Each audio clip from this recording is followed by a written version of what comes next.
He's my father, my mother, my sister and my brother. He's everything to me. He's everything. He's everything to me. He's everything. He's everything to me. For He's my father, my mother, my sister and my brother. He's everything to me. Remember when we used to sing that? Any of you remember it my years ago?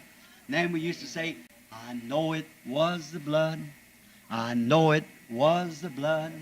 I know it was the blood for me. One day when I was lost, He died upon the cross, and I know it was the blood for me. You remember that old song? Let's see, what was that that we sang? Let's see. Oh, won't you watch with me 1 hour while I go yonder, while I go yonder. Oh, won't you watch with me 1 hour while I go yonder and pray?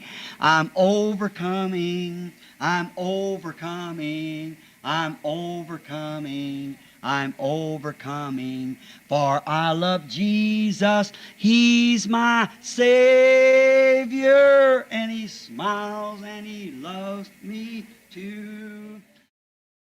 Real, real, He's so real to me. Oh, real, real, He's so real to me. Though some people doubt Him, I can't live without Him. That's why I love Him, and He's so real to me. Hallelujah. Real, He's so real to me. Sing it. Real, real, He's so real to me. Though some people doubt Him, but I can't live without Him. That is why I love Him, and He's so real to me. Oh, I'm so glad of that. Hallelujah. Yes, sir. Don't forget the family prayer. Jesus wants to meet you there. Amen. He will take your every care. Oh, don't forget the family prayer. How many has family prayer? That's good. Let's try it again. I'll get that back in here. I like that. All together now. Don't forget the family prayer. Jesus wants to meet you there. He will take your every care. Oh, don't forget the family prayer. Eu disse, claro, são americanas, é verdade. Encontro em viagens, em missões, em missionários e ao redor do mundo. Eu vou à Alemanha. Há um espírito nacional chamado, é um espírito alemão. É o espírito da nação. Vou à Suíça, constato, quase irmãos, falando língua parecida, mas há outro espírito, estão vendo? E é um espírito diferente na Suíça. Então vou à Finlândia, é um espírito bem diferente. Então venho para os Estados Unidos, há um espírito dos Estados Unidos. Isso mesmo. Bem, você diz, não somos... Ela disse, não somos cidadãos americanos? Por que nossa gente é assim e tal? E eu disse, bem, veja, querida, veja, cada nação vive no espírito da nação. Esse é o espírito nacional. Ela disse, bem, então não estaríamos vivendo no espírito americano? Eu disse, oh, não. Eu disse, nós nascemos de novo, nós vivemos no Espírito Celestial, onde há santidade, justiça. E não somos americanos no que diz respeito a isso, pois os Estados Unidos são apenas uma nação terrena, mas quando um homem da Alemanha, da Suíça, ou onde estiver, quando nasce do céu, ele recebe um espírito celestial, e sua natureza e sua índole buscam as coisas de cima, onde Cristo está assentado à destra de Deus. Amém. Oh, como devemos nos lembrar disso, que ele morreu para podermos ser fortificados contra isso, imunizados. Isso mesmo. Uma planta boa e saudável não. Você não precisa pulverizar uma planta boa e saudável. Os insetos não vão pegá-la de qualquer forma. Isso mesmo. Nenhum inseto incomodará uma planta saudável. É o tipo cultivado em estufa que tem de ser sempre pulverizado, algum tipo híbrido. E é assim hoje. Temos de pulverizar e mimar demais a igreja. Tem de ser um indivíduo robusto de Cristo, lavado no sangue de Jesus Cristo e nascido do Espírito de Deus. E todos os insetos mundanos se dispersam, eles nem chegam perto de qualquer modo. Isso é um tanto rudimentar, mas espero que tenha ficado claro.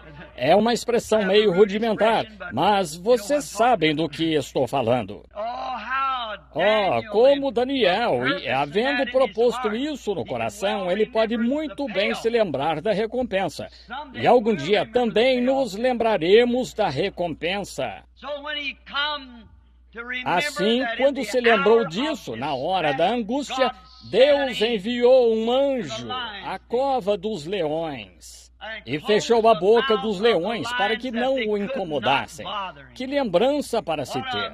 Ele, lançado na cova dos leões, porque havia proposto no coração servir a Deus, e ele podia se lembrar disso. Como aconteceu? Algo assim. Deus enviou seu anjo. Ele viu a inocência do meu coração. Oh, aí está, a inocência do seu coração. Deus podia ver isso em Daniel e seu propósito de fazer o que era certo. E ele enviou seu anjo e impediu os leões de incomodá-lo. Que lembrança! Poderíamos continuar falando disso. Lembremos-nos de outra pessoa aqui, ou grupo de pessoas, que é Israel. Quando Israel se colocou em seu lugar, eles mesmos em posição para tomar posição por Deus, e certa noite estava para vir um anjo da morte que mataria o primogênito de cada casa. E como até foi ordenado a Israel que se lembrasse de que o sangue estivesse no batente da porta. Foi isso o que deteve a ira de Deus e os manteve vivos ali. Foi o sangue na porta. Foi um memorial. É isso sempre. Ainda é um memorial. O sangue no batente e na verga da porta. Que noite memorável foi essa! E era para se repetir ao longo das eras que estavam por vir. Que Deus, nessa noite, fez diferença entre o justo e o injusto. Oh, não sei se seria noite ou não, mas está chegando o dia em que Deus mostrará a diferença entre o justo e o injusto. E será um memorial para nós saber que o sangue está assim na verga e no batente da porta. E para onde quer que você olhe, ou seu entendimento, você olha com os olhos e vê com o coração. Isso mesmo, você se lembrará que está olhando através do sangue do Senhor Jesus, do jeito que ele olharia através dele. Que momento!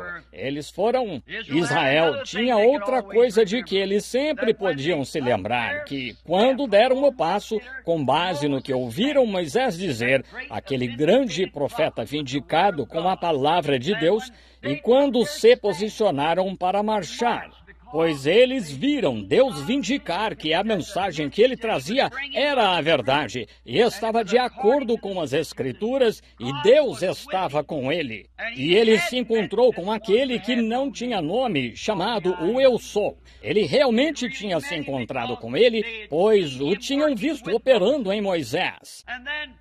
E então tiveram outro grande memorial que quando começaram a marcha, uma coluna de fogo ia adiante deles para mostrar o caminho.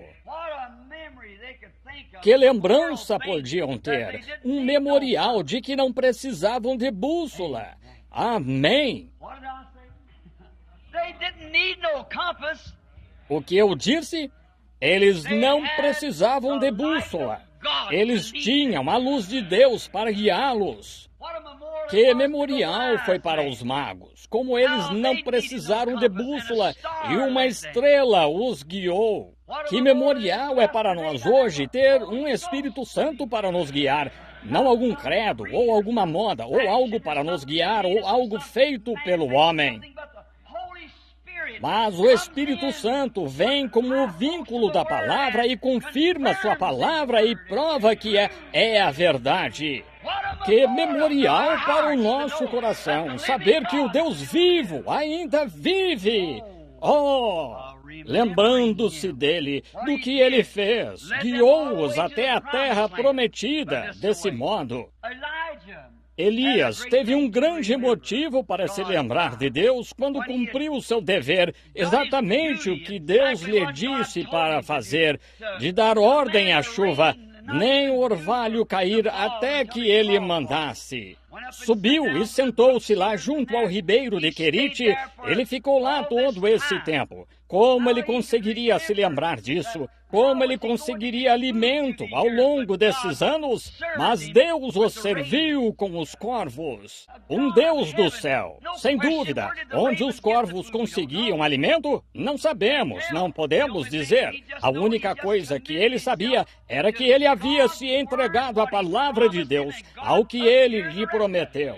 E Deus cuidou do resto. É só o que temos de fazer. Irmãos, é só o que precisamos. Só confiar em sua palavra. Como ele vai fazer? Não sei, mas vejam, tentamos injetar nossas próprias ideias e é aí que erramos. E se ele tivesse dito, este outro riacho morro abaixo seria igualmente bom, pois tem mais água? Não. E se Abraão tivesse pensado que deveria escolher Sodoma? Nunca teria dado certo. Mas Abraão ficou no caminho pelo qual o Senhor o guiou, sua única promessa em que ele tinha de se firmar. Elias podia se lembrar de quando tinha feito tudo o que podia. Ele havia repreendido todas as mulheres daquele dia que tentavam imitar a primeira-dama, a esposa do presidente e todas essas coisas que ele repreendeu. E chamavam-no de velho, suponho, um sujeito antiquado e simples. E ele era, mas fez exatamente o que Deus lhe disse para fazer. Então chegou ao confronto, quando ele disse, vejamos quais destas coisas estão certas.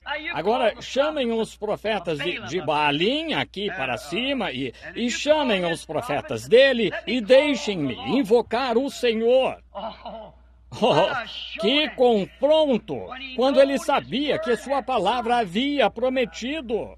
O que poderíamos dizer hoje, como cristãos diante do budismo, islamismo ou qualquer outra coisa? Vejamos quem é Deus. Amém. Algum tempo atrás, lá na Índia, onde estávamos na reunião, e havia muitas pessoas, mas 4 ou 5 vieram à plataforma. E não havia como estimar quantas pessoas estavam lá. E orei por um pequeno leproso. Ele não tinha braços e suas orelhas estavam carcomidas e pequenos cotos. E ele estava tentando me abraçar. E eu o abracei e orei com ele. O Senhor me disse o que havia de errado com ele e sobre sua vida. E pude ver os rajás e aqueles sentados lá disseram isso. É telepatia, vejam. Dava para notar, pelo jeito que estavam pensando, o que iam me dizer. Naquele dia fui recebido no templo dos jainistas, onde havia umas 17 religiões lá, e cada uma delas contra o cristianismo, e o cristianismo não estava com nada. Mas naquela noite Deus mudou o programa. Temos de ler o cardápio junto à sua fonte. Assim, o Espírito Santo começou a revelar. E depois de um tempo, veio um indiano e ele era cego. Eu disse, o homem é cego. Todos podemos ver isso, mas é casado, tem 2 filhos. Eu disse, vou soletrar o nome deles. Eu não consigo pronunciá-los. E estava certíssimo. Eu pude. Aqueles que chamam de homens santos, e todos eles lá, e aqueles sacerdotes muçulmanos e sentados lá, e assim eles souberam, então, achavam que eu estava lendo a mente deles, uma telepatia. E assim aconteceu de eu olhar para trás e este cego, apenas uma visão acima, estava lá de pé olhando para mim. Oh, que coisa! Vocês sabem, o servo de Deus, o Espírito Santo, já havia trazido o que dizia o cardápio. Vocês sabem. Sei que estava pronto para ser servido. Eu disse, agora estavam me dizendo hoje que a religião muçulmana é a maior do mundo, e os budistas e tudo mais. Eu disse, agora quero que alguns de vocês, sacerdotes aí, os sacerdotes de Buda, os sacerdotes muçulmanos, venham dar a vista a este homem. Claro, agora, se ele é tão grande, este homem é um adorador do sol. E todos sabemos, nós que cremos que ele estava errado, ele adorou a criação em vez do Criador. Eu disse, ele estava errado e sabemos disso. Mas eu disse, certamente o Deus que é o Criador e o homem está disposto a vir e servir a esse Criador. Com certeza ele está pronto para se manifestar. Agora, quero dizer algo. Eu não teria dito isso de modo algum se não tivesse tido aquela visão. Eu estava ciente disso. Vejam, é o que não queremos, ficar presumindo. Presumir significa que você está avançando sem autoridade. É por isso que queremos estar atentos quando se diz que é assim diz o Senhor. Não apenas uma impressão, mas algo que você sabe claramente. Está convicto de que o Senhor o disse. E me senti muito consolado ao ter a visão. Sabia que nunca havia falhado. E eu disse, agora, se este homem está errado, agora, os muçulmanos dizem que ele está errado e então vocês o tornam um muçulmano. Então Buda diria que ele está errado. E os Sikhs e os jainistas e tudo mais, todos diriam que ele está errado. Mas com certeza há um correto em algum lugar. Oh, que coisa! Oh, que coisa gloriosa! Então eu disse, agora, aquele que lhe dará a vista, ele prometeu que serviria a esse Deus. Ele ficou cego de tanto olhar para o sol, pois era o Deus Sol, estão vendo? E ele achava que isso pagaria sua passagem para o céu. Agora, poderíamos nos lembrar de Cristo, que ele sofreu, não para nos cegar os olhos, mas para nos dar vista, estão vendo? Então, e se... Eu disse, agora, aquele que vier e produzir isto, eu seguirei esse clã. Eu disse, servirei aquele que lhe devolver a vista. E aquele foi o grupo mais quieto que já ouvi. Ninguém respondeu. Então eu disse, bem, lá está o sacerdote muçulmano lá agora, por que não vem dar-lhe a vista? Eu disse, por quê? É porque não pode, e nem eu posso. Mas o Deus do céu ressuscitou seu Filho Jesus Cristo, o qual me mostrou uma visão agora mesmo que o homem receberá sua vista. Se não for assim, então sou uma falsa testemunha deste Cristo. E se eu fizer, então sou uma verdadeira testemunha dele. E vocês vocês devem se arrepender, ou perecerão nos clãs em que estão agora. Que momento! E eu disse, agora, se isso é falso, então vocês deveriam me colocar num avião e me mandar de volta para os Estados Unidos e nunca mais me deixarem vir aqui. Oh, mas quando o nosso Deus entrou em cena, o homem, assim que orei por ele, podia ver tão bem quanto eu. Ele correu e agarrou o prefeito da cidade pelo pescoço e começou a abraçá-lo e, ora, estivemos lá por umas 4 horas. Eu já não tinha sapatos nem bolsos no casaco e a milícia não conseguia segurá-los e foi um tumulto e vocês deveriam ver o que... Mas o que foi isso? O mesmo Deus que pôde chamar fogo, fazer descer fogo para consumir seu sacrifício, pode trazer seu Espírito Santo para confirmar a sua palavra, que é a verdade, contanto que você tenha certeza de que é a verdade. Agora, Elias estava convicto de que era a verdade. Ele tinha ouvido a voz de Deus. Não havia dúvida para ele. E se não há dúvida em seu coração esta noite de que Deus ainda dá o Espírito Santo como deu no dia de Pentecostes, acontecerá. Se não há dúvida de que ele cumpre a sua palavra e cura os enfermos, tende a acontecer. Mas você tem de estar convicto disso. Você realmente tem de ver com os verdadeiros olhos da fé. Então aceitar e ficar firme aí. E ele tinha muito do que se lembrar de Deus quando estava... Agora, ele tem muito de que se lembrar o que ele fez naqueles dias. A mulher imoral que Jesus encontrou lá em Sicar, que era samaritana, cujo povo era rejeitado e realmente cria em Deus. Eles eram meio judeus e meio gentios e eram uma raça. Eles criam em Deus. E esta pequena mulher imoral, em sua condição muito manchada pelo pecado, e certo dia talvez tenha ficado desanimada com todas as tradições dos anciãos, de jarros e panelas e lavar e tal. Ela foi lá, certo dia, ao mesmo antigo poço de Jacó e ia baixar seu balde para pegar água, e ela trocou de manancial. Oh, como ela pode se lembrar de que havia um sentado lá que disse: nele estava a água viva. Que emoção foi para ela quando aquela fonte viva revelou seus pecados e lhe disse onde ela estava errada e lhe descreveu o que ela havia feito e pôs uma mensagem em seu coração que a avivou com a glória de Deus, e ela foi à cidade e aos homens. Agora, vocês sabem, realmente não é legal naquele país uma mulher sair pelas ruas e, principalmente, uma mulher marcada pela imoralidade. Mas estou lhes dizendo, quando ela ficou limpa e bebeu daquela água fresca, tentasse detê-la. Seria como tentar apagar um incêndio ou uma casa em chamas, e estando bem seco e com um vento forte em tempo seco, que estivesse realmente soprando essa chama. E não se podia detê-la, pois ela havia achado algo que era real. Seus pecados foram revelados, e quando seus pecados e erros foram revelados esta noite, ela pode se lembrar na glória.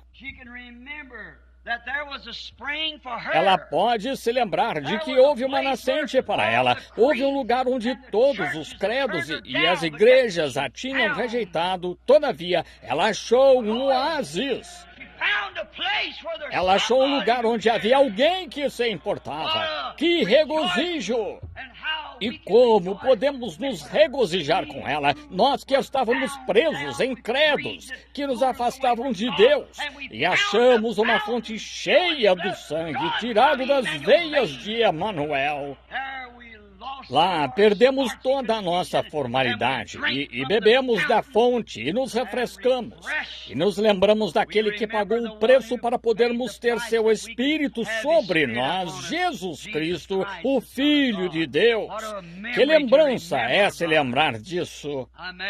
Imagino que esta noite Agar também poderia ter algo em que pensar quando foi expulsa, incompreendida. Agora, há muitos de nós aqui que podem pensar em Agar como ela sendo incompreendida. Quem é que anda na vida certa com Deus, que toma o caminho reto e apertado, que não saiba o que significa ser incompreendido? Eu sou incompreendido. Toda pessoa, todos vocês, irmãos, que tentam viver certo, e vocês, irmãs, são mal compreendidas. Seus vizinhos acham que você é um tipo antiquado e tentam depreciá-la, porque não frequenta estas sociedades e porque não dá estas festas de baralho e coisas assim. E você evita essas coisas. Você é mal compreendida. Agar também foi incompreendida, e ela teve seu filho, o pequeno Ismael, que era o fruto de seu ventre, e deu um casamento legal com seu marido, Abraão. E ela era uma escrava, e tinha sido dada por sua senhora, Sara, a Abraão por esposa, sendo que a poligamia era legal naqueles dias, e ela se casou legalmente com o homem, pois lhe havia sido dada. Ela deu à luz à criança, justamente o que esperavam. Não houve nada que a mulher tenha feito fora do previsto. E ainda assim, incompreendida por sua senhora e lançada no deserto para morrer. Que lugar estar aí? E a água do frasco acabou. A garganta do pequeno Ismael começava a secar. Ele chorava, pedindo água. Piorava. E só o coração de uma mãe poderia ouvir o choro desse bebê de lábios ressecados em algum lugar do deserto. Do seu filho único, e sentindo o seu corpinho secar. E ele estava morrendo, sem água, só pedras e areia, como se veria aqui nos desertos de Phoenix, sem um lugar, incompreendida. Que momento! Lá estava ela, uma escrava, para começar, e tinha tentado agir da maneira certa que deveria. E aqui está ela com o bebê nos braços, e ele morrendo. E ela estava tão triste, ela o colocou sob um pequeno arbusto e afastou-se à distância de um tiro de arco e se ajoelhou para orar. E apareceu um poço. Oh, que coisa! O poço daquele que vive e me vê. Ainda existe hoje. Foi posto ali de alguma forma. Aquele poço ainda permanece como memorial. Não tenho instrução suficiente para pronunciá-lo, mas eu tentei há pouco, quando estava escrevendo algumas notas, e eu tentei pronunciá-lo. Não consegui, mas vocês sabem o que é. Eu o digo um pouco diferente. Eu disse, melhor não dizer, só vai mostrar ainda mais minha ignorância. Mas uma coisa quero dizer, sei onde é outro poço que foi baixado no dia de Pentecostes. Está tão aberto esta noite quanto no tempo em que foi aberto lá atrás. E as águas são igualmente frescas para todo homem ou mulher que queira trilhar o caminho certo com a palavra de Deus e andar com Ele. Eu venho a este poço lembrando-me de Jesus, que possibilitou que eu, um estrangeiro, filho de bêbado, pudesse vir a esse poço e ser perdoado dos meus pecados e beber da vida eterna. Oh, como Agar deve ter se sentido quando viu aquele poço. Salvou a vida dela e a do seu filho. Ela com certeza pôde se lembrar daquele oásis todos os dias da sua vida e por todo o tempo que ela puder se lembrar dele. Poderíamos continuar falando com personagens, mas pensemos nisto. Não deixe de ver seu poço agora. Não deixe de ver o lugar de refrigério que traz vida. Jesus foi enviado de Pilatos a Herodes para escárnio. O que ele perdeu? O que? Qual era o problema de Pilatos? E então, quando Pilatos enviou Jesus a Herodes, e então, como Herodes foi tolo, quando ele tinha ouvido falar dele, ele tinha ouvido falar do seu ministério. E Pilatos, sendo judeu, ou Herodes, creio que era, Herodes era judeu, e ali diante dele, e lá estava ele, na presença de tudo, a respeito do que os profetas tinham profetizado desde o Éden. Na presença, e ele nunca pediu perdão pelo seu pecado. Ele nunca, será que ele sequer pensou, reconsiderou o que, diante de quem ele estava? Ele, de certo, nunca soube, na presença de quem estava. Oh, você diz, isso foi um horror. Essa foi a coisa mais tola. Foi a coisa mais tola que esse homem já fez. Bem, pensamos na condição ruim em que ele estava. When we all get to heaven, what a day of rejoicing that will be.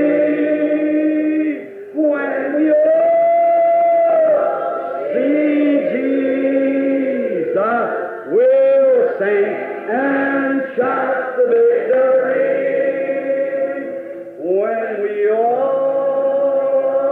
get to heaven, what a day of rejoicing that will be. When we all see Jesus, we'll sing and shout the victory. Hallelujah. It's dripping with blood. Yes, it's dripping with blood. This Holy Ghost gospel, it's dripping with blood. The blood of disciples who died for the truth. This Holy Ghost gospel is dripping with blood. The first one to die for this Holy Ghost plan was John the Baptist, but he died like a man. Then came the Lord Jesus. They crucified him. He preached that the Spirit would save man from sin.